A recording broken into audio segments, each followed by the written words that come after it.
5. 죽음 앞에서의 자세. 사람들이 죽을 때에 먼저 누구를 부릅니까? 하나님을 부릅니다. 최고 어려운 자리에서 하나님을 찾는 것은 그 개인에게 있어서는 최고 진실입니다. 죽을 때 진정으로 하나님을 부르고 죽는 자에게는 용서받을 수 있는 길이 열립니다. 그것은 왜 그러냐? 죽음의 도리가 그렇게 되어 있기 때문입니다. 그 원칙에 가까운 자리에서 그 원칙만 붙들고 죽게 되면 회생할 수 있는 길이 뚫리는 것입니다. 그렇기 때문에 모든 사람들이 죽을 자리에 가서는 아이고 하나님 하고 하나님을 찾는다는 것입니다. 이것은 교훈 중에 진실한 교훈입니다. 사람이 죽을 때는 그래도 옳은 말을 하고 죽는 것이 보통입니다. 그런 것을 볼 때 누가 가르쳤는지 모르지만 잘 가르쳤습니다. 그것은 옳은 말 중에 옳은 말입니다. 죽을 때도 사위기대를 갖추어야 합니다. 사위기대를 갖추지 못하고 죽는 사람은 죽음길도 올바로 가지 못합니다. 그렇기 때문에 죽고 난 후에도 영혼이 왔다 갔다 하는 것입니다. 그러면 이러한 원칙을 아는 여러분은 죽을 때 누구를 붙들고 죽겠습니까? 하나님, 그 다음에는 참부모입니다. 태어날 때도 그분을 통해서 태어나고 죽을 때도 그분을 통해서 죽어야 영계에서도 영원히 같이 사는 것입니다. 그분을 통해 나아서 그분을 통해 결말짓는 것입니다. 전부 다 이 원칙 아래서 살아가는 것이 효의 도리요, 충의 도리인 것입니다. 이러한 효와 충의 도리를 다한 사람이 인생 행로에 있어서 해야 할 책임을 다하고 가는 사람이라는 결론이 나오는 것입니다. 인생살이는 이렇게 해야 되는 것입니다. 여러분이 죽을 때 무엇을 중심 삼고 죽겠습니까? 사랑을 모두 잊어버리고 죽겠습니까? 꼭 끌어안고 죽겠습니까? 사랑 중에서도 누구의 사랑을 붙들고 죽겠습니까? 부모의 사랑을 먼저 붙들어야 됩니다. 그 다음에 부부의 사랑과 자녀의 사랑을 붙들어야 되는 것입니다. 죽는 것도 사위기대 원칙에 부합되어야 하는 것입니다. 앞으로 여러분의 자식에게 무슨 유언을 할 것이냐 하는 것입니다. 무슨 유언을 할 것이냐? 부모가 하지 않고 자식에게 하라고 말할 수 있습니까? 그런 부모는 자식을 이용해 먹겠다는 부모입니다. 그러므로 여러분이 먼저 실천하고 나서 죽기 전에 아들, 딸에게 나는 이렇게 부끄러움이 없게 살았으니 너희들도 이렇게 살아라 하고 유언을 하면 그 유언은 하나님이 영원히 지켜주는 것입니다. 여러분들은 죽을 때의 후손들에게 그렇게 유언할 자신이 있습니까? 이것은 심각한 문제입니다. 보편적으로 사람은 역사를 두고 영생을 중심 삼고 10년, 100년뿐만 아니라 1000년, 만년, 억천만년을 생각하게 되는 것입니다. 사람이 죽으면 동물과 마찬가지인데 그걸 남겨서 뭐래요? 요즘에는 종교를 믿지 않고 하나님을 모르는 사람도 명예를 남겨야 되겠다 하는데 그 명예를 남겨서 뭘 해요? 미국의 애국자가 되어서 기념관에 가 있어도 미국이 망하게 될 때는 기념관이 다 깨질 텐데 말입니다. 미국 국민들이나 압니다. 이름을 남겨서 뭘 하느냐 말입니다.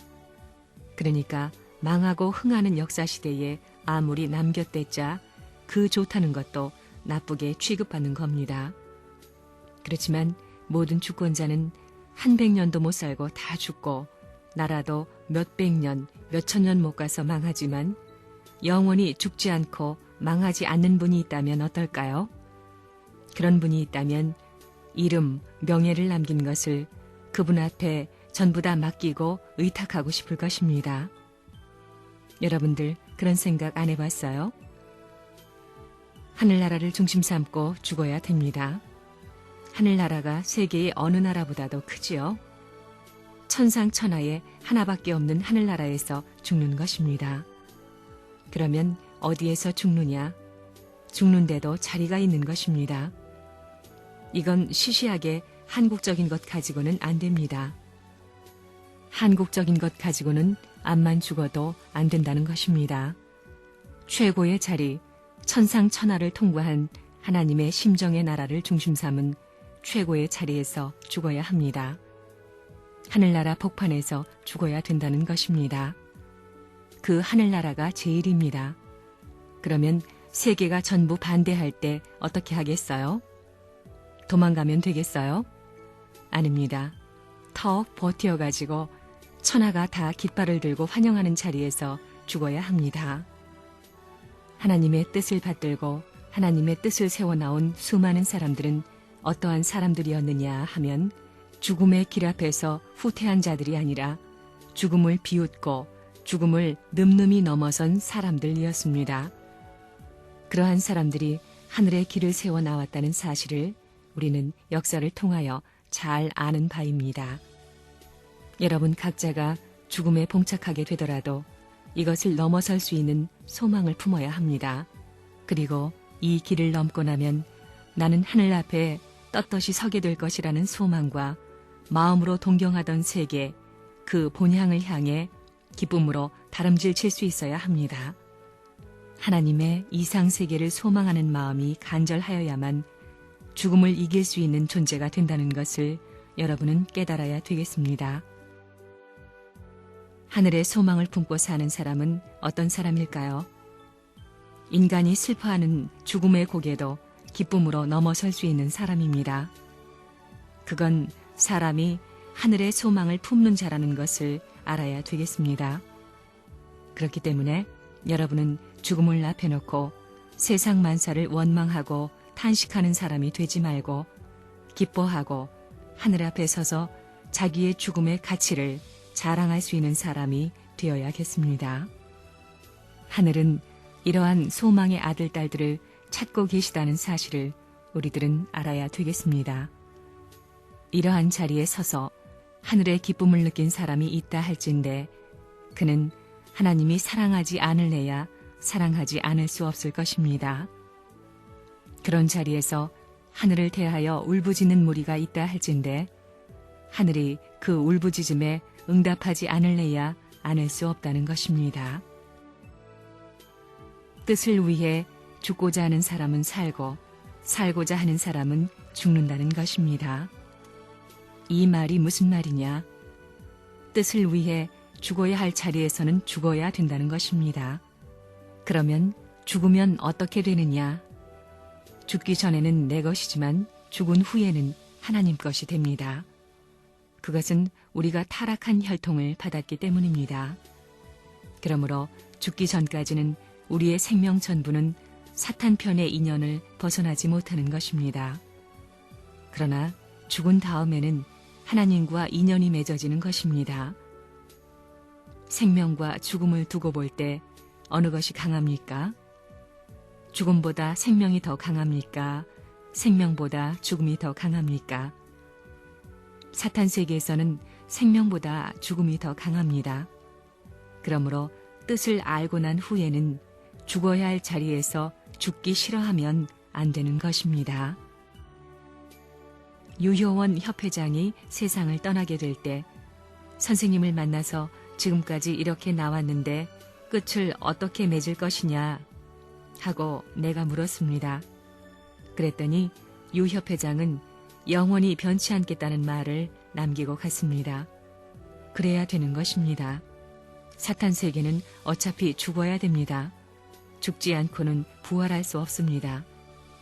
한 시대를 지나지 않고는 다른 시대를 맞을 수 없는 것입니다. 성경에서 말하는 죽음이란 무엇을 말하느냐? 하나님께서 영원히 가질 수 있는 생명을 죽이라는 것이 아닙니다. 사탄 세계의 타락한 혈통을 이어받은 생명을 죽이라는 것입니다. 그러니 뜻을 위해 죽으려는 사람은 산다는 것입니다. 이 말이 역설 같지만 타락과 복귀의 내용을 중심 삼고 볼 때 그렇게 하지 않으면 복귀가 안 되는 것입니다. 이것은 복귀의 정상적인 논법입니다. 그렇기 때문에 생명을 내놓을 수 있느냐 하는 것이 가장 큰 문제입니다. 선생님이 이 길을 출발할 때는 어땠는가? 나는 생명을 내놓을 수 있는 각오가 되어 있느냐를 생각했습니다. 나의 생애에 뭘 할 것이냐? 사랑의 무덤을 남기고 가자. 이겁니다. 이것이 결론입니다. 사랑의 무덤을 남기고 가자. 사랑의 무덤 가운데에서 살면 한이 없다. 이겁니다. 무덤 같은 데서 아무리 지긋지긋하게 살더라도 사랑 가운데에서 살면 한이 없다는 겁니다. 우리가 살면서 사랑의 무덤을 남기고 가자. 그러면 인생살이는 영원을 두고 성공하는 것입니다. 그렇게 여러분이 살다가 죽을 때는 하나님이 축복해 줄 것이고 영계에서는 하나님이 아들, 딸을 데리고 환영 나올 것입니다. 그때에는 가락지를 못 낀 손이라면 하늘나라에 다이아몬드를 끼워줄 것이고 옷을 못 입었다면 하늘나라에 황족들이 입는 최고의 옷을 입혀줄 것입니다. 나의 일생은 뭘 남기는 거라고요? 사랑의 무덤입니다. 그렇게 알고 그걸 잊지 말아야 합니다. 자, 한번 그렇게 살아보겠다는 사람 손들어 보세요. 다 들었구만. 하나님의 축복이 여러분에게 같이 할 것입니다.